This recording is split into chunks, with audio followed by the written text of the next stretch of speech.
Il-Minuta tibda issa. Francesca Tranter, direttur artistiku.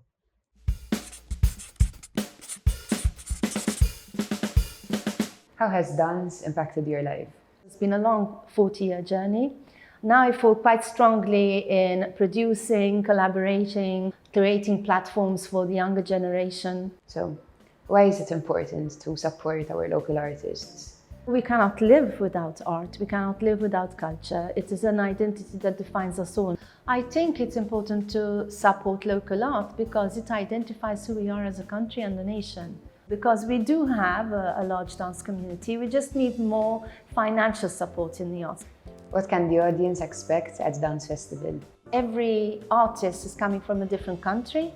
They're working in their own research, their own specific style of genre. I feel Malta's really ready and open to watch anything right now. We want you as an audience to be touched in all sorts of ways.